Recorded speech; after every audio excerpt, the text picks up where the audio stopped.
back. Hey everybody, it's Henry, and welcome to Henry's podcast and talk. And I'm with two people for notes, the musicians themselves. I'm with Tim Yep. and Ronaldo. Nice. Yeah, You good?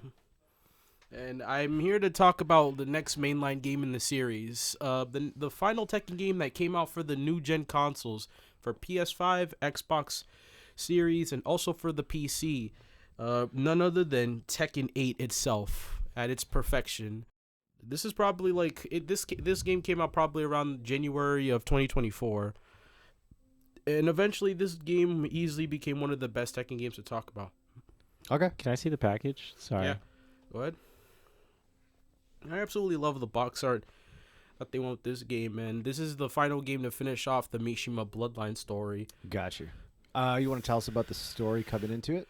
Yeah, so at the end credits of Tekken 7, we get to see Jin on top of a building and have somewhat control over his devil gene.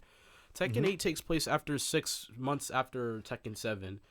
It's 6 months after Heihachi Mishima's death. Jin ends up training to master his devil gene, and he goes over to the city to fight Kazuya around in New York. And eventually he goes over to Kazuya by doing some of the most sickest things I've ever seen. He grabs the motorcycle. He literally drives on his motorcycle, then just backflips, then does a flip, and then hits the helicopter with the bike, and eventually crashes the helicopter down. Yeah.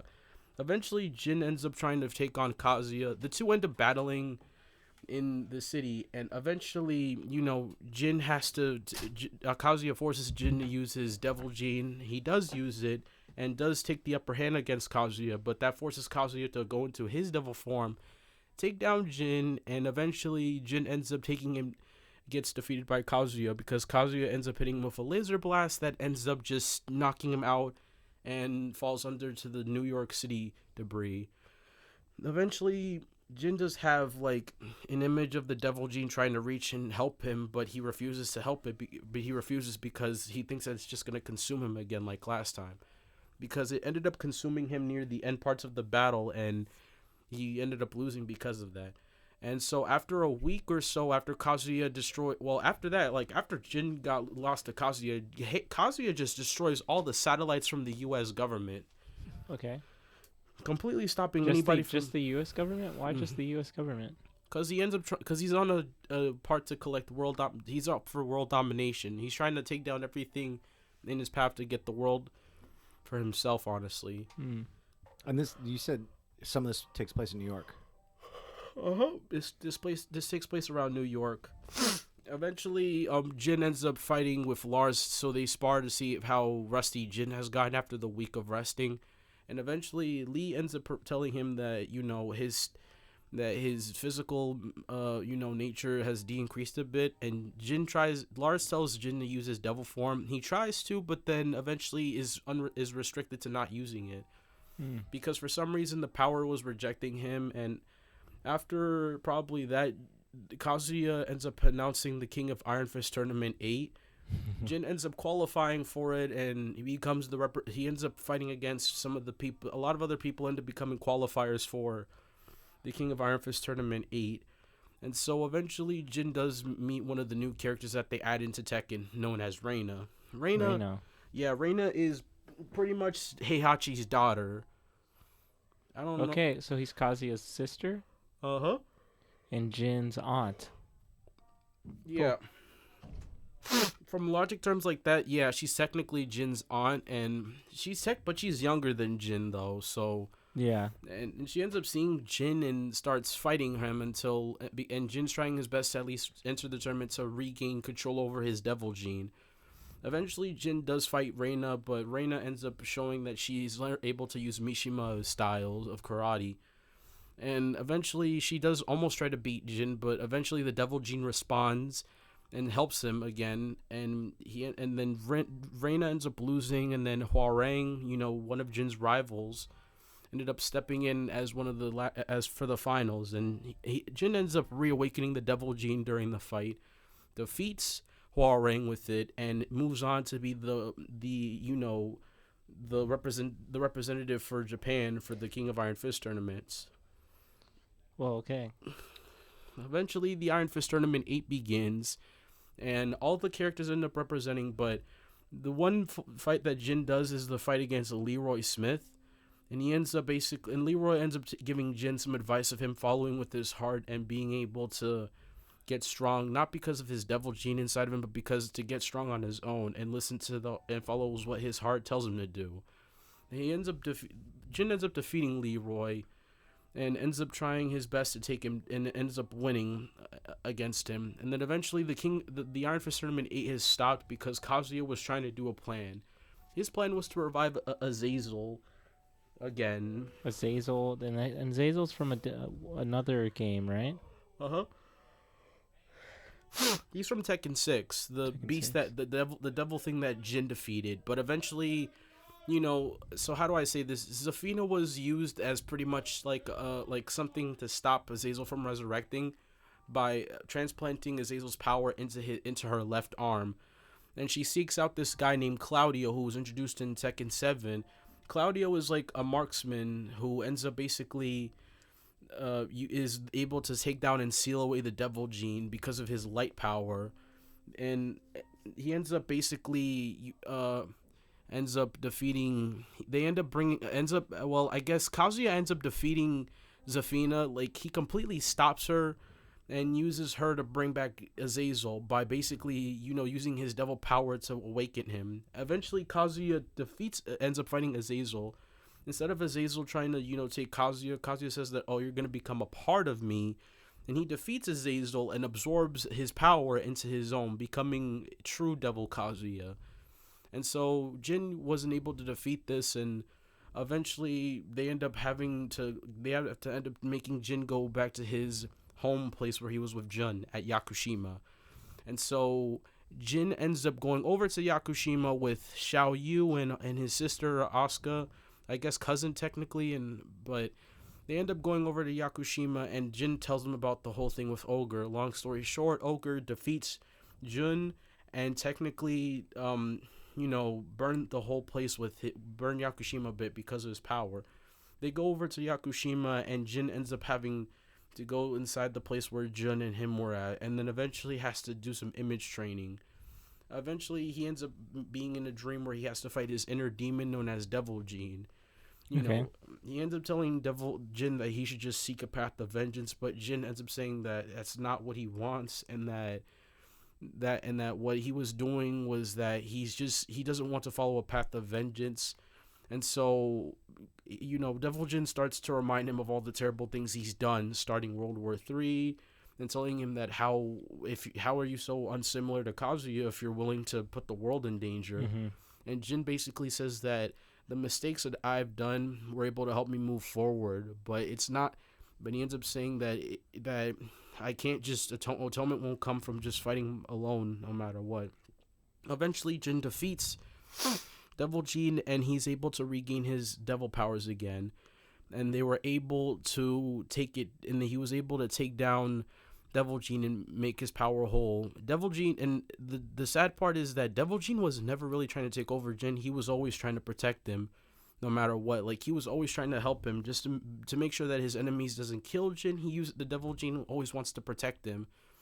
And eventually, Jin ends up attaining his devil form, controlling it a bit, having one wing on the left being an angel wing, and the right one being being the normal devil wing that he has. Eventually, he does fight Kazuya, but he's not strong enough yet until he ends up going back to the spirit world in his mind to speak to his mom again. And because of that, Jin ends up using the last bit of his purification that he gets for being a Kazama and turns into this new form called Angel Jin, who has like the devil parts. He ends up rejecting his devil form and goes for a much more angelic form. And with him, he ends up taking Kazuya over to space to fight their last battle. The two keep fighting and clash fists until Jin's purification power ends up taking out Kazuya's devil form and his form as well. And the two end up going back to Earth to settle their final rivalry. They keep fighting until Jin is the victor of the battle, and Kazuya has been knocked out unconscious. But in the end credits, we do see Jun take over for a bit. Computer time.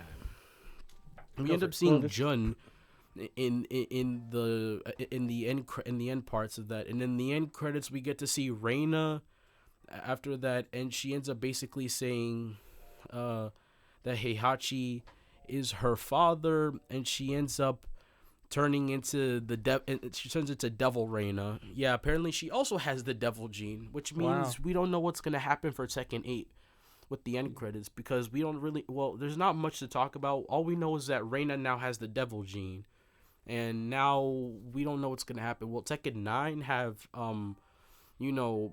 Azazel come back and she might use her, or maybe does Jin have to stop her or something, because she's gonna take over the Mishima Zaibatsu, and probably she might use her devil form to just do whatever, I guess, with it.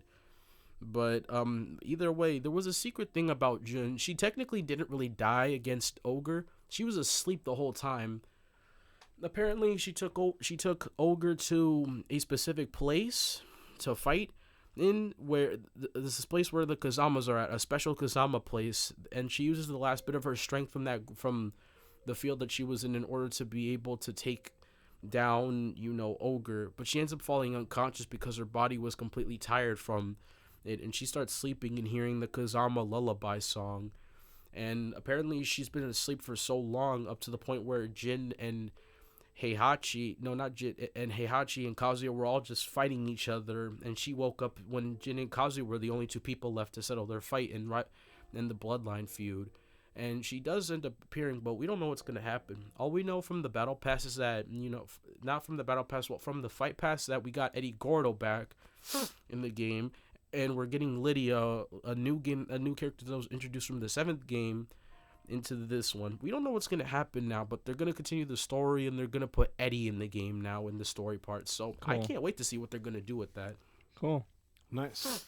So when is there like an idea when 9's coming or no? No. Well, Harada, the creator, said we're gonna have to wait like probably a decade or so before Tekken 9 comes out, because I guess they want to keep Tekken 8 running. I mean, it did release out this year, so we probably might be waiting like probably 3 or 4 or a few more years or so. Got you. So this came out this year. Yeah, this year.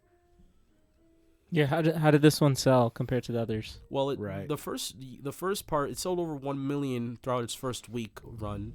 Wow. And eventually a lot of people started to like it, but eventually Tekken 8 did receive a bit of a downfall with the fight pass that people were talking about.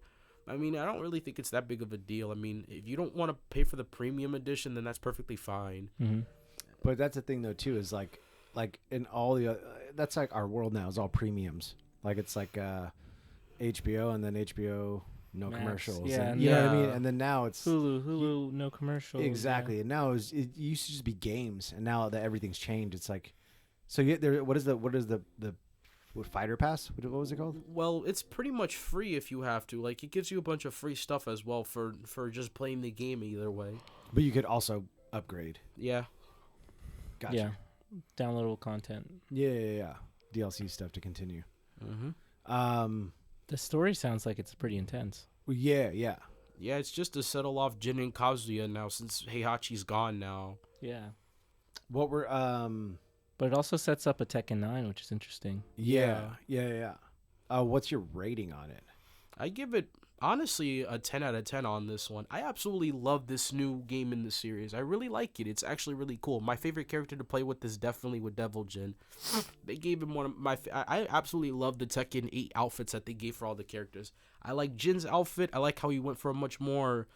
I like his jacket with the black wing on it. That's cool. I like Kazuya's, purple outfit that he gets, and it turns to like black with the shadows and stuff when they drew it. I also like Devil Jin's outfit a lot. It's probably my favorite outfit to like, and I do love playing with Devil Jin a lot. I ended up liking this version of how he plays because it's like so much fun to use now. Got you. And different moves that were in 7, where you could fly a bit or something, right? Yeah, they ended up giving him like much more wing abilities. He has a stance where he's able to, where he moves with his wings and does like a few other commands when you press them. Got you. And 7 was 10 out of 10. 3 was 10 out of 10. And now this one. Yeah. Okay. Well, yeah, 3, 7, and 8. 10 out of 10. Yeah. I definitely think that this is probably one of the best games in the series for me. I think this is a really good part. They added like a new system called the heat system in the game to help you get out of troubles and situations that you're in whenever you're about to lose or something. I really liked that. They ended up, going for a more offensive part, for a more offensive way to play the game. And honestly, I like it. It's really good. Nice. And gameplay across the board. I think the gameplay in this one is honestly a pretty good step up from what we're getting from all the other Tekken games. I really like how they really went up and above and beyond with this one. I like it. It's a lot more better on this one. Okay. All right. Nice. Mm-hmm. Right on. Yeah. Yeah. Mm-hmm. Anything else? Anything else you got? No, I think that's no. I guess not. I think this is pretty much like the game I really liked about. Either way, it's really fun, honestly. Sweet. Mm-hmm. So be waiting some time for Tekken 9 then. Yeah, I guess so. We don't know I don't know what date they're gonna come out with that one. I guess we have to wait for all the characters to come out for the character pass, and that's it. Right. Got you. Well, I guess this was for today's podcast. Either way, Sounds good. Mm-hmm. Right on. Nicely done, dude. Mm-hmm. All right, we're gonna wrap, and you want to send us off? Yep. I'll see you guys in the next one. Thank you. Bye. Later.